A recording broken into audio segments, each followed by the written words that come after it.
Segunda Carta aos Coríntios, capítulo 4. Tesouros espirituais em potes de barro. Deus, na sua misericórdia, nos deu essa tarefa, e é por isso que nunca ficamos desanimados. Nós rejeitamos tudo o que é feito escondido e tudo o que é vergonhoso. Não agimos de má fé, nem falsificamos a mensagem de Deus.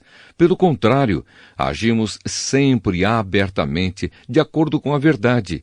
E assim as pessoas têm uma boa impressão de nós que vivemos na presença de Deus.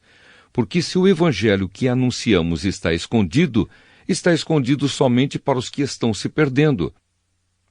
Eles não podem crer, pois o Deus deste mundo conservou a mente deles na escuridão. Ele não os deixa ver a luz que brilha sobre eles, a luz que vem da boa notícia a respeito da glória de Cristo, o qual nos mostra como Deus realmente é. Pois nós não anunciamos a nós mesmos, nós anunciamos Jesus Cristo como o Senhor e a nós como servos de vocês por causa de Jesus. O Deus que disse que da escuridão brilhe a luz, é o mesmo que fez a luz brilhar no nosso coração. E isso para nos trazer a luz do conhecimento da glória de Deus que brilha no rosto de Jesus Cristo. Porém, nós que temos esse tesouro espiritual, somos como potes de barro, para que fique claro que o poder supremo pertence a Deus e não a nós. Muitas vezes ficamos aflitos, mas não somos derrotados. Algumas vezes ficamos em dúvida, mas nunca ficamos desesperados. Temos muitos inimigos, mas nunca nos falta um amigo. Às vezes somos gravemente feridos, mas não somos destruídos. Levamos sempre no nosso corpo mortal a morte de Jesus, para que também a vida dele seja vista no nosso corpo. Durante a vida inteira estamos sempre em perigo de morte por causa de Jesus, para que a vida dele seja vista neste nosso corpo mortal. De modo que a morte está agindo em nós e a vida está agindo em vocês. As Escrituras Sagradas dizem: eu criei e por isso falei. Pois assim nós, que temos a mesma fé em Deus, também falamos porque cremos, pois sabemos que Deus, que ressuscitou o Senhor Jesus, também nos ressuscitará com Ele e nos levará, junto com vocês, até a presença dEle. Tudo isso aconteceu para o bem de vocês, a fim de que a graça de Deus alcance um número cada vez maior de pessoas, e estas façam mais orações de agradecimento para a glória de Deus. Viver pela fé. Por isso nunca ficamos desanimados. Mesmo que o nosso corpo vá se gastando, o nosso espírito vai se renovando dia a dia. E essa pequena e passageira aflição que sofremos vai nos trazer uma glória enorme e eterna, muito maior do que o sofrimento, porque nós não prestamos atenção nas coisas que se veem, mas nas que não se veem. Pois o que pode ser visto dura apenas um pouco, mas o que não pode ser visto dura para sempre. Segunda Carta aos Coríntios, capítulo 5. De fato, nós sabemos que quando for destruída esta barraca em que vivemos, que é o nosso corpo aqui na terra, Deus nos dará para morarmos nela uma casa no céu. Essa casa não foi feita por mãos humanas, foi Deus quem a fez, e ela durará para sempre. Por isso gememos enquanto vivemos nesta casa de agora, pois gostaríamos de nos mudarmos já para nossa nova casa no céu. Aquela casa será o nosso corpo celestial, e quando nos vestirmos com ele, não ficaremos sem corpo. Gememos aflitos enquanto vivemos nesta barraca que é o nosso corpo. Isso não é porque queiramos ficar livres do nosso corpo terreno. O que desejamos é receber o corpo celestial para que a vida faça com que o que é mortal desapareça.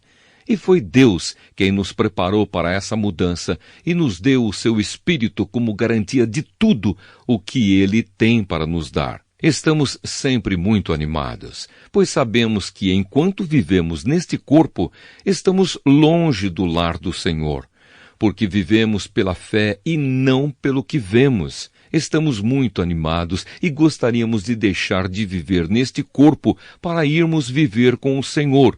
Porém, acima de tudo, o que nós queremos é agradar o Senhor, seja vivendo no nosso corpo aqui, seja vivendo lá com o Senhor. Porque todos nós temos de nos apresentar diante de Cristo para sermos julgados por Ele. E cada um vai receber o que merece, de acordo com o que fez de bom ou de mal na sua vida aqui na terra. Amizade com Deus por meio de Cristo. Sabemos o que quer dizer temer o Senhor e por isso procuramos levar as pessoas à verdade. Deus nos conhece completamente e espero que no seu coração vocês me conheçam também. Não estamos querendo nos elogiar a nós mesmos outra vez para vocês. Pelo contrário, queremos lhes dar motivo para terem orgulho de nós, a fim de que tenham o que responder aos que se sentem orgulhosos por causa da aparência de uma pessoa e não por causa do que ela é. Pois se estamos loucos, é em favor de Deus, e se temos juízo, é em favor de vocês, porque somos dominados pelo amor que Cristo tem por nós, pois reconhecemos que um homem, Jesus Cristo, morreu por todos, o que quer dizer que todos tomam parte na sua morte.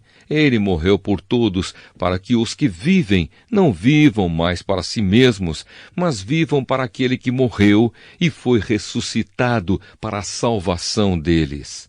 Por isso, daqui em diante, não vamos mais usar regras humanas quando julgarmos alguém. E se antes de nos termos tornado cristãos, julgamos Cristo de acordo com regras humanas, agora não fazemos mais isso.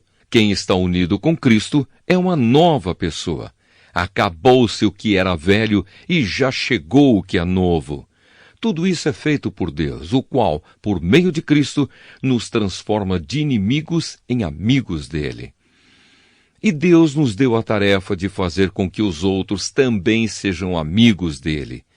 A nossa mensagem é esta: Deus não leva em conta os pecados dos seres humanos e, por meio de Cristo, Ele está fazendo com que eles sejam seus amigos. E Deus nos mandou entregar a mensagem que fala da maneira como Ele faz com que eles se tornem seus amigos. Portanto, estamos aqui falando em nome de Cristo, como se o próprio Deus estivesse pedindo por meio de nós. Em nome de Cristo, nós pedimos a vocês que deixem que Deus os transforme de inimigos em amigos dele. Em Cristo não havia pecado, mas Deus colocou sobre Cristo a culpa dos nossos pecados para que nós, em união com Ele, vivamos de acordo com a vontade de Deus. Segunda Carta aos Coríntios, capítulo 6. Portanto, nós, como companheiros de trabalho no serviço de Deus, pedimos o seguinte: não deixem que fique sem proveito a graça de Deus, a qual vocês receberam. Escutem o que Deus diz. Quando chegou o tempo de mostrar a minha bondade, eu atendi o seu pedido e o socorri quando chegou o dia da salvação. Escutem, este é o tempo em que Deus mostra sua bondade. Hoje é o dia de ser salvo. Não queremos que alguém ache defeito no nosso trabalho, e por isso fazemos o possível para não atrapalhar ninguém. Pelo contrário, em tudo mostramos que somos servos de Deus, suportando com muita paciência as aflições, os sofrimentos e as dificuldades. Temos sido chicoteados, presos e agredidos nas agitações populares. Temos trabalhado demais, temos ficado sem dormir e sem comer. Por meio da nossa pureza, conhecimento, paciência e delicadeza, mostramos que somos servos de Deus. Por meio do Espírito Santo, temos mostrado isso pelo nosso amor verdadeiro, pela mensagem da verdade e pelo poder de Deus.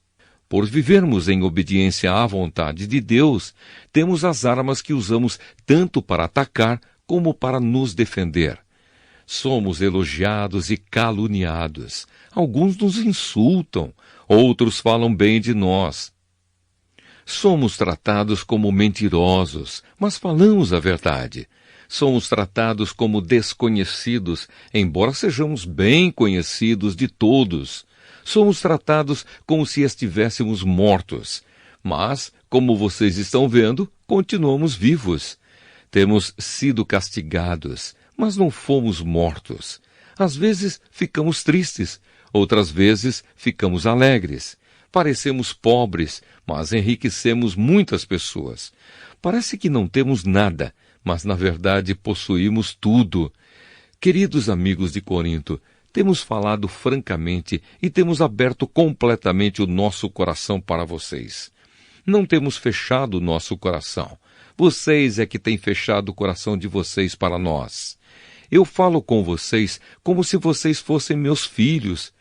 Tenham por nós os mesmos sentimentos que temos para com vocês e abram completamente o coração de vocês para nós. Conselho contra a influência dos pagãos.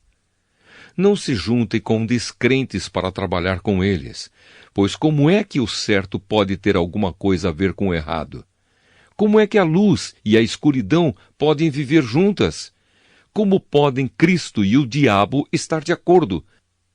O que é que um cristão e um descrente têm em comum? Que relação pode haver entre o templo de Deus e os ídolos? Pois nós somos o templo do Deus vivo, como o próprio Deus já disse. Eu vou morar e viver com eles, serei o Deus deles e eles serão o meu povo. E o Senhor Todo-Poderoso diz, saiam do meio dos pagãos e separem-se deles. Não toquem em nada que seja impuro, e então eu aceitarei vocês. Eu serei o pai de vocês, e vocês serão meus filhos e minhas filhas.